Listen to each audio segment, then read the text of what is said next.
MLS is back, and now so too are the Portland Timbers. 127 days after they defeated Nashville SC. Here at Providence Park, the Timbers return to play tonight against the LA Galaxy at 7:30 in the MLS is back tournament outside of Orlando, Florida. Welcome live to Providence Park. I'm Jake Ziven alongside Nat Borchers. This is Timbers pregame presented by Carl's Jr.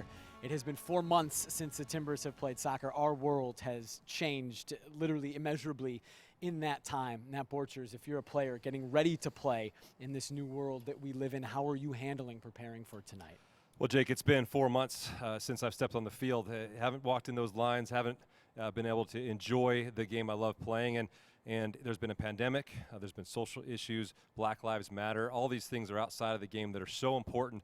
And so I think it's tremendously difficult to be a player right now and to step onto that pitch and to do your job. But I think these players are excited. They've been waiting for so long. There's been so much uncertainty. But the way this tournament has come about, the opportunity now to present yourself and to be on that pitch, I think is fantastic. And so I think there's some excitement for the players. This is day 6 of the MLS is back tournament. Let's look at the standings for the Timbers group. Group F, presented by Pacific Office Automation. Of course, no games have been played yet. There are 6 groups of 4 teams after FC Dallas and Nashville had to withdraw from the tournament because of COVID cases. The Timbers in what's possibly the group of death with the LA Galaxy, LAFC, and the Houston Dynamo. 2 teams from each group plus the 4 best third-place teams amongst the 6 groups will advance to a knockout stage that will include 16 teams. Group F starts play tonight. Houston Dynamo and LAFC at 5, the Timbers and LA Galaxy at 7:30. As we look at these matchups for tonight's match, Nat, this is a difficult group for Portland. Again, it has been called the Group of Death. Yeah, and it's called the Group of Death because there are so many good teams, and each team offers a different challenge. You look at Houston with Elise and Manotas. You look at LFC, you've got Rossi and Rodriguez. You look at LA Galaxy, you've got Chicharito, you've got Pavone. Those are very big names, and they're very difficult matchups for the Portland Timbers. The Timbers preparing to face the LA Galaxy tonight at 7:30. Let's go to Orlando, Florida for the first time on our pregame show. Earlier, I had a chance to catch up with Timbers head coach Giovanni Savarese. Time for our check-in with Timbers head coach Giovanni Savarese, presented by Alaska Airlines. Gio, it's finally here, the return to play for the Portland Timbers in the MLS is back tournament. Does this feel like a season opener to you? In some way, it does, because we've been eager to start playing again. It's been so long since we competed that we are anticipating, this match, as you said, as it is our first home game. But I think has, a strange feeling because of, where we are, and also the conditions are completely different than home. So we have to make sure that we're prepared for what we're going to face. It's been good to be able to see other teams playing already. So we feel the competition. We, learn from what we see as well. But the guys are eager to start playing already. Yeah, when the schedule came out, you guys were the last game of the first round of games, the last team to start the MLS is back tournament. What have you learned from watching the other games that have been played so far? Yeah, first is you need to be smart because nevertheless, even though the climate is better at night, it's still hot, it's still humid. You still see players struggling at certain minutes in the game. So you have to be mindful of that. You have to make sure that you prepare for it. In the way you play has to be very smart to make sure that you utilize your team in the best scenario. And also the substitutions that you have to use are going to be very important. But not only your substitutions, but also, the other team has 5 substitutions too. So you have to be smart in how to go about, because you know that some fresh legs will be coming for your way, but also for the other team. So that's what we have seen so far. And we've seen also that doesn't matter, some of the teams that have kept maybe the balls a little bit more, maybe haven't gotten the results. Some teams with less opportunities have done better sometimes, in these matches that we have seen. So it will be interesting to see, how our match is going to, be played. We anticipate that definitely is going to be a difficult game for both. I think trying to keep the ball is going to be smart, making sure that we can breathe and we don't have to chase. Making this game a transition match will be very difficult, as we have seen when matches become transition matches. Then the up and down pays a toll on you. So that's one thing that we have to make sure that we don't allow the game to become, and we've been working for that. You mentioned having 5 substitutions. You also get a larger game day roster. As a coach, you're so used to planning for 7 guys on the bench, 3 substitutions, and preparing for what those may be in different scenarios in a game. How does the new expanded game day roster and the ability to use 5 substitutions change how you approach a match? First of all, you don't have to, feel bad for some players that are going to be out of the 18 that have worked very hard, because you're going to have them there available, which is a great thing. Having more tools for a match, that can change in so many different ways, definitely allows you as a coach to have more options, and that's a positive thing. I also believe that having the 5 substitution is going to be crucial at this stage of the competition, because of the climate, the weather here with the humidity. But as I said, also can play a toll on you, or with the other team making good substitutions, players that are coming fresh and that now have to face maybe players that have been tired during the match. So it's going to be interesting. It's the planification, the plan prior to the match is going to be very important. But having 23 players and be able to make 5 substitutions, I think it is important to as well keep the competition high of the match. You guys arrived in Orlando about 10 days before the first match. A lot of time. I imagine there's a lot of downtime for you and the team. What have your guys been doing with their downtime in the hotel? Oh, the guys, first of all, they have distractions like a ping pong table, arcade, PlayStation. Besides what they already, can watch on TV. There's a lot of soccer, thank God now, a lot of matches that you can watch on TV. There's, Netflix, and so the guys have been comfortable in the rooms, in our floor. We have make sure that everybody stays safe and mindful that, we need to continue to, respect the protocols that we have been respecting so far, and it's important for us to keep our environment safe. And this has been a priority for us, because the health of the players is the most important part. But there's for me, it's been interesting to see who are the top players in ping pong, who are the top players in the football with the fingers, and in the arcade, who can dominate that area. So that's been fun. But what I can tell you is that it hasn't felt heavy the week, which is a positive. I think it has passed very quickly. And hopefully continues this way, and hopefully we can stay here for a long time. Yeah, you guys enter a group stage, and as you mentioned, hopefully play beyond that to a knockout stage. And this is a unique format for club soccer, for MLS, to be kind of a World Cup-like, international tournament-like format with a group stage, 4 games in between days. How do you handle managing that load as a coach? Yeah, first it's important to have a good depth in your team. I think is a very important component of a team, especially in this type of tournaments. It is important to make sure that you arrive, physically as strong as you can, and that you don't break the players as well, that you can continue to allow them to grow through the tournament. And sometimes, you will have to see, some versatility, some changes, players fresh that can come in to help those others that maybe have been playing a little bit more constant. And it's very important, the planning. This is a very much World Cup-like style of competition, and it's very different than just playing your normal season and even the playoff. So we have to be very mindful of that. We have to be very smart in strategizing and making sure that everybody is mentally ready to be able to play. Well, Gio, we so appreciate your time before your first match against the LA Galaxy. Good luck in your opener of the MLS is Back tournament. We'll talk to you after the match. Thank you.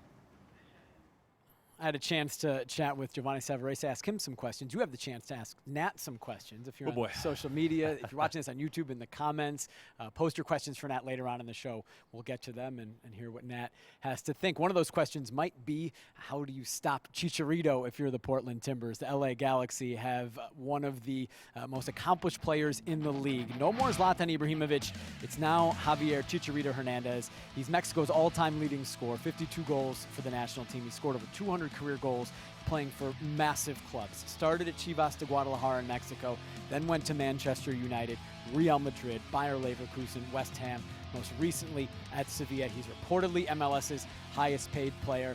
There's so much hype around Chicharito. He deserves it. He's maybe the most accomplished player in MLS, Nat. Though it didn't necessarily go as planned for Chicharito and the Galaxy in their first 2 games of the season back in March. Well, everybody has to remember that Chicharito is not Zlatan. So Chicharito plays a lot differently. He's not going to be scoring goals from 40 yards out. He's not going to be creating a lot in the buildup of play, but he is a lethal striker when he's inside that box. You get him inside that 18-yard box, he's got to get service. And he hasn't gotten service yet. I think that's where they've really struggled. You also have to have more runners in the box if you're LA Galaxy. They haven't done that either. And they've just been really lumping balls forward to him, expecting him to create something out of nothing. And it really hasn't worked thus far. So they have to go back to their next plan, which I think is to play more on the ground, build up a little bit more, and play through the wings, get the ball switch into the box, and definitely get more runners into the box if they really want to be dangerous like they can be. Yeah, those 2 games against Houston and Vancouver, just 1 goal for the Galaxy, just 1 point for the Galaxy, a draw against Houston. They lost to Vancouver, and Chicharito managed just 2 shots, just 1 in each of those 2 games. The Timbers certainly will expect more from Chicharito tonight. More from Orlando now. Our man on the ground in Florida is Richard Farley, and he had a chat with our Ross Smith. Richard Farley, my good friend. It's been a little while, all the way from Orlando, down in the bubble. Richard, you've been there almost 10 days actually to this day. What's it been like, the experience so far? Yeah, it's I think everybody comes in here with a certain expectation because nobody has been through this in their lives before. We've all either volunteered or been asked to serve in this kind of like seclusion. And really, it does feel like that. When you look out a window here at the Dolphin Hotel at the Disney World Resort, all you can see for miles is just trees. We're so far from everything else. And then everybody you're interacting with is all either MLS players or MLS employees. So you do feel like the rest of the world is going on without you. But within the world that has been created here, it's less boring than I thought it would be, to be honest with you, Rob. I thought I was going to be sitting in my room for hours and hours on end trying to find things to do. There's been no lack of things to do because the Timbers are taking things pretty seriously. It's pretty regimented. I can't speak for other teams, but it does feel like life is back to normal a little bit in the most absurdly abnormal circumstances. I can't imagine that creative mind ever getting bored from the time that I've known you. And look, 24 teams down there, what's that been like as well? A different situation that the league has never seen before. 24 teams in one surrounding area. What's that been like? Well, there are 2 levels to that, Ross. I think the first level is you start to realize as kind of the Timbers have slowly dispersed across the league. Zarek Valentin in Houston, Alvis Powell in Miami, Darlington Nagbe and Fernando Adi in Columbus. And you see these people passing you, going to and from the training fields, going to their rooms in the hotel. And you can kind of say hi, but there's also the second level to it where you have 24 teams. I would add a 25th team when you talk about the officials who are also living here within their own group. You have 25 groups who all are accountable to each other, who also don't know what other teams are doing. So while you might see Aiden Brown, a former assistant for the Timbers, the first goalkeeper in MLS history for the Timbers, right? Yeah. He's now the goalkeeper coach for Chicago. It's his first year there. So you want to say hi to him. You want to call him by the nicknames that we have for him on the Big training Bear. ground. Big Bear, exactly. But you also know that if you're spending too long with people from other groups, maybe you can say, hey, why don't we just call each other? And that's kind of what the vibe is here. What about on the training ground? You look at the setup there, and when the camera flashes over, whether on Fox or ESPN, you see all these training pitches. What's this setup been like to accommodate 24 teams? I imagine takes quite a bit of work. Yeah, I think for me, Ross, I sit there and wonder about the logistics of it. MLS has staff here that is making sure that teams don't really cross over too much or subject themselves to each other. Obviously, safety is a primary concern, but every day when you go to training, you get on a bus, you go 10 minutes to the ESPN Wide World of Sports complex. It has, I think, something like 8 or 10 fields that are in constant use. They have about 3 different training times per day. So teams are kind of cycling through those times. But also, when I'm talking about the logistical issues, you can't have 8 teams arrive at the same time and have 300 people in a pack going to field. So they have to stage the departure, stage the arrivals. You're always looking to see who's peeking over fences, especially as game days approach. But also, like I'm saying too, like you're walking back from the field, and particularly with the Timbers staff, with people like Giovanni Savarese and Miles Joseph, they seem to know every single person in the league. It's a little bit weird. And you can see that here, them just saying, hi, hey, there's Sean McCauley. He's with Minnesota now, stuff like that. Onto the training ground, specifically with the Timbers. Any players that have stood out for you? You've been around the team closely. You're seeing the team on a daily basis on the pitch. Anybody stand out? What I think you're looking for in this situation is who maybe didn't put in the work the last 2 or 3 months. So you're looking for people who stand out in a bad way, the same way, Ross, like when you and I go to Arizona or Costa Rica now for the Timbers, you're kind of looking at, okay, who took an extra couple weeks of vacation is coming back a little bit slow. And you wouldn't have blamed guys in these circumstances, especially the guys that are all of a sudden they're, 16 hours a day when they're not sleeping, taking care of 2, 3, 4 children. Nobody's like that. It really does look like the guys have almost made a commitment to each other that if they are going to come down here, they are going to do this thing, that they're going to take it seriously and not ruin the chances either on the field or off the field of somebody else. So in terms of who has stood out, people stand out because they look like they're in as good a shape as they were in the middle of March. Richard, I know you haven't taken any time off. I know you'll be 90 minutes fit for tonight. Enjoy the game versus LA Galaxy. Thanks for taking the time. Wait, are we doing this next week, Ross, too? We got to get back together? Well, we'll see after your performance today how that goes. Oh, 6 out of 10. Thanks, Richard. See you, Ross. Good to hear from those two guys. I think Ross is trying to match you with his quarantine beard. He's like 7 years behind you, though. It's coming in pretty nice, though, Ross. I think you need to continue that thing. And Richard, that was a 9 out of 10, pal. I think it was a good performance from him. Yeah, nice job. They did well. Speaking of 9s out of 10s and rating and performances, let's look at the tournament as a whole so far. This is day 6. We've seen most teams take the field already. What have been your big picture thoughts of the MLS is Back tournament 5 days in? Well, I think the expectation coming into this tournament was that, look, everybody's going to have 4 months without soccer. It's going to be very difficult for players to come back and just all of a sudden become fit and look like they have their first touch back. So I think that it's been as expected in terms of the quality. It hasn't been very good at all. You see teams not being able to build out of the back as well as they usually do. You're seeing some mistakes in the back. The final third just hasn't had the product that I would expect. And fitness has definitely been a factor. Second halves of games, you've seen more goals. You've seen more mistakes in second halves of games. I expect it to get better as the tournament keeps going, but I think for now that's what we have to expect, that it's not going to be as sharp as you would expect, July of a normal season. We've got new rules around the world that are in effect in MLS is Back tournament, which include 5 substitutions and a larger game day roster. I talked to Giovanni Savarese about it, but how does that change things, especially in the heat, especially in kind of a preseason environment when maybe people are trying to get fit? Yeah, it just gives you more ammo for the artillery there. You're able to bring on more guys, especially as you need them in the second half, and you have to have that in a tournament like this. Look, Orlando is one of those places. I used to circle on the map and say, look, in the middle of a season, I do not want to be there. I don't want to be in Houston or DC or KC. Orlando, definitely one of those places. That quad's tightening up the week before. Exactly, Orlando, right? Hammy's not going to be working that week, Coach. But, it's one of those things where you have to manage those minutes. You have to be very careful about your hydration. You have to just make sure that you deal with that humidity and that heat. And that extra 2 subs, I think, is going to be crucial for those teams that do have depth, really to get the best minutes out of those guys towards the end of those games. Okay, maybe the first few days we didn't have the goals, maybe not the highlights, maybe not the drama that we would have hoped, but the past couple of days that certainly picked up. A wild match last night, a comeback, Minnesota to beat Kansas City. RSL was dominant over Colorado, and then this morning DC United down a man, getting 2 late goals to earn a point against Toronto. So the drama is starting to pick back up, and it feels like maybe these games are, because of that, are starting to feel a little more competitive, like there's a little more bite.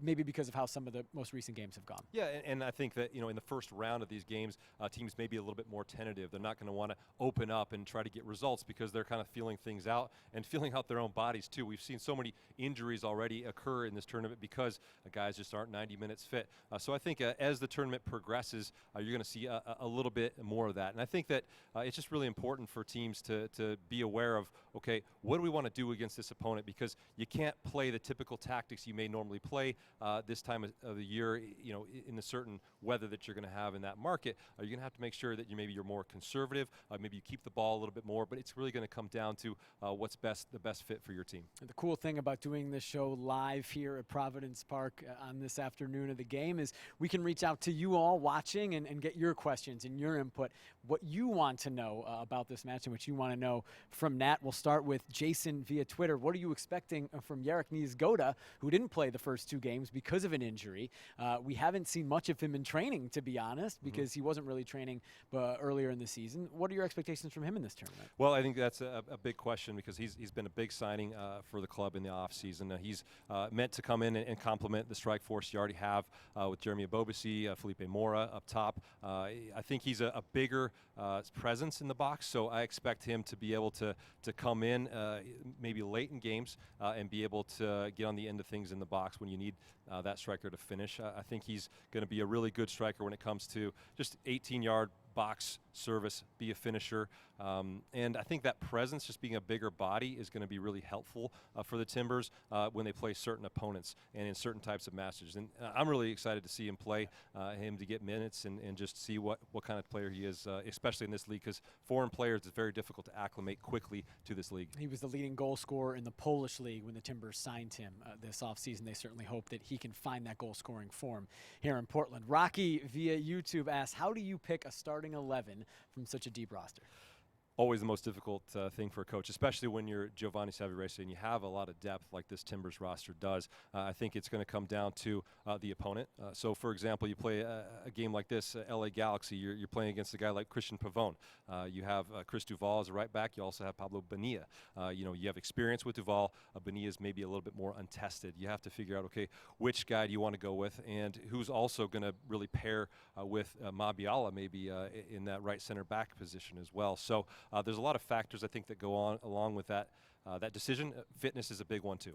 The other thing with this tournament, there's 4 days in between games, and there's 23-man game roster, so maybe some more options. And Oscar via Twitter asked the question that you just alluded to, Nat, with Bonilla signed to the first team. Will we see him start or Chris Duval start? A reminder to people, Jorge Moreta, his loan expired. He went back to River Plate during the quarantine time, so if you weren't paying great attention and now we're paying attention because the Timbers are playing tonight, Jorge Moreta no longer on the roster, so it's Pablo Bonilla, a young Venezuelan youth international, signed to T2 at the beginning of the year, signed to the first team within the past couple of weeks with Moreta's departure, who's battling with the MLS veteran Chris Duval at right back. Yeah, and I think, again, it's just different characteristics that's going to play into Gio's decision of who he starts, and I think with Bonilla, maybe get a little bit more mobility, a little bit more attacking-minded presence in there, but he's inexperienced, of course, so he needs minutes. How do you get him minutes? You get him minutes in a tournament like this. I think this is going to be a good opportunity for him to get those meaningful minutes that you need as a pro to succeed and really get well-rounded and start to grow. Look, one guy who over the past almost decade has been on that starting lineup sheet when healthy, no matter what, is the Timbers midfielder Diego Valeri. And earlier I spoke to him ahead of tonight's match. Timbers midfielder, Timbers captain, Diego Valeri, thanks for taking the time to join us. I want to start just kind of big picture with you and your teammates in Orlando. How are you doing? How are you spending your time? What's it like in the MLS's back tournament? Hey, Sheikh, how are you? Yeah, we're doing fine. We are just, getting the strict protocol we have here and, getting the time, just preparing the game. I think, overall, we don't have a lot of time. Our coaching staff is, very focused on us being occupied, and obviously all is thinking about the first game, which is the Galaxy. So, just trying to think about the game, trying to think about the tournament, and just getting ready for it. You're a guy, I think all professional soccer players would say this, but you're a guy especially that I think really loves this game. I mean, that's apparent being around you for the past 5 or 6 years. How have the past 4 months been for you not being able to play?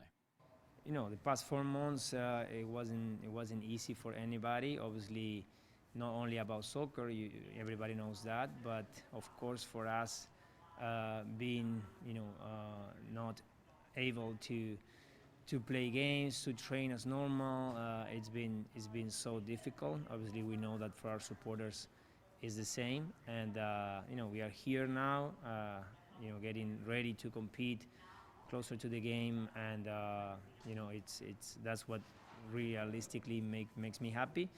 And at the end, it wasn't easy for anybody, but as a soccer players, obviously we love the game, and that time it wasn't the best. But as I say, we are here, and that's the most important. You guys got to Orlando about 10 days before your first game, and there's a little bit of downtime there. I know you guys have a whole floor of the hotel to yourselves. We were talking to Gio about the ping pong tables, the foosball tables, the arcade games. How have you liked to spend your time, your downtime in Orlando? Yeah, we have some time in there at our floor because the protocols is just to be away of everybody, just with your teammates. I play some ping pong. I watch games, with our teammates, and then we play some poker. But obviously, I'm using the time to read a little bit, to write a little bit. So a little bit of everything. But as I say, we have been very occupied on training. So it's been a good time. Who's the king of the ping pong table in Orlando? I think Felipe Mora is the best. Yeah, he surprised everybody with his ping pong level. All right, to the soccer now. You guys have been training together. You've been preparing. This is a different format for club soccer, right? It's like a World Cup format or a Gold Cup, like an international competition. Do you do anything differently to approach a group stage than you would a normal, kind of slate of MLS games? I don't think so. We are very focused on the first step, which is Galaxy. We know that it's a group stage, but obviously it's a game, so we have to be ready to perform and to win the game, right? Our idea is to win the game, the first game, to perform, play well, and that's the only plan. I think is the more healthy way to afford it, to approach it. And we are focused on that, and then after the Galaxy game, we are going to prepare the next one. So that's in that way, in that perspective, it's kind of the same in a regular season. So maybe in the playoff, so after the group stage is going to be different. What have you learned from watching the first few matches of this tournament? We have learned that obviously the conditions change a lot the game. Obviously, the amount of time without playing it, the rhythm is not there, so it's a different rhythm. Obviously, that was normal, and then you have to be smart, trying to get the benefit of the moments, different moments of the game, and then as you can make the difference, that's going to be the way you take an advantage, because every game has been very tight. Every game has been very even, so that's what we have learned in this period. What do you expect from the LA Galaxy? Obviously, they signed Chicharito in the offseason. He only got to play in 2 games before the season was suspended. What do you expect going up against him in the Galaxy? No, I expect them, to put pressure on us. Obviously, trying to win the game, and using Pavon, using Chicharito. Obviously, their midfielders are very good too, so I expect they trying to dominate the game, because I know the coaching staff, and I know they are gonna try to do that, putting pressure on our offensive players, and that's gonna be the way. I mean, they try to do that. They have been trying to do that all the time, even in this past 2 first games of the tournament. So I think that's going to be the game. We know each other very well, even if they have a couple new signings. So I think the game is going to be very tight. Finally, one signature of this tournament has been the enhanced audio. We've been able to hear what the players are saying on the field, what the coaches are saying on the sideline. Do you have to keep that in mind when you go out there against the Galaxy? I don't know if I'm gonna be, if it's gonna be possible for me. So I'm gonna be focused on the game, and sometimes you have to talk with your teammates and make some noise, being louder sometimes. So I'm gonna play as normal. So yeah, it's gonna be a challenge. Well, Diego, we appreciate the time. Good luck against the Galaxy in this first match of the MLS's back tournament, and as you go on through the group stage and into the knockout stage. Thank you, Jake. My pleasure. Nat Gio told us that he is he knows about the microphones, and he says when we argue, we need to argue with class and positivity in this match. Let's get your keys to the match. Talk to Diego a little bit about what's key to the Timbers tonight. Well, the first thing for me, Jake, is winning the middle. I think the Timbers are going to have the advantage in the middle of the pitch because LA Galaxy have lost some players in there. Perry Kitchen's going to probably slot in there. Dos Santos is out. You also are going to be missing Joe Corona if you're the LA Galaxy, and those are two key players for the LA Galaxy because they really rule the rhythm of the way that team plays, and I think it's going to be important for them, the Portland Timbers, to just take over that and make sure they can handle that middle. Managed seconds is all about second half. I think this goes for the whole tournament because if you can manage the second half with your substitutions, with the way you're possessing the ball, sometimes you have to just come down and be compact. That's going to be key for the Timbers because if they can do that, they can really manage some of these results they're going to get in the tournament. And for me, the final one is preventing Pavone. And what I mean by this is Pavone, Christian Pavone for the LA Galaxy is, in my opinion, the most dangerous player on the LA Galaxy right now. 1v1, he is so dangerous, he's so lethal, he's always coming from left to right, trying to get on that right foot and trying to score, and I think that the Timbers are going to have to make sure they don't get in any 1v1 battles with him, make sure you always have numbers back. All those questions about who's going to start at right back, particularly important for that last key. Pavone will likely play on the left side of the Galaxy attack. Whoever it is at right back for the Timbers will have their hands full with Christian Pavone. Let's take a look now, finally, at our injury report presented by Providence. The Timbers will be without two players who didn't travel to Florida with them. Tyrone Asprilla, a season-ending knee injury, and Andres Flores, his father passed away recently, so he is still with his family in Houston, Texas. We send our condolences out to Andres and to the Flores family. Felipe Mora also questionable with a right thigh strain, so questionable for tonight's match. And that does it for us here live from Providence Park on Timbers pregame presented by Carl's Jr. The Timbers and LA Galaxy will kick off at 7:30 tonight. You can watch that match on Fox Sports 1. You can listen to the radio call. Nat and I will be on it on 7:50 The Game in the Portland area. Coverage starts at 7 o'clock on the radio on 7:50 The Game. And we'll be back right here live from Providence Park 10 o'clock tonight for Timbers postgame show. That will air live on Fox 12 Plus here in the Portland area. Nat and I will wrap up the Timbers' first match of the MLS's back tournament with reaction from Florida as well. For Nat, our entire crew here at Providence Park, I'm Jake Zivin. Enjoy the match.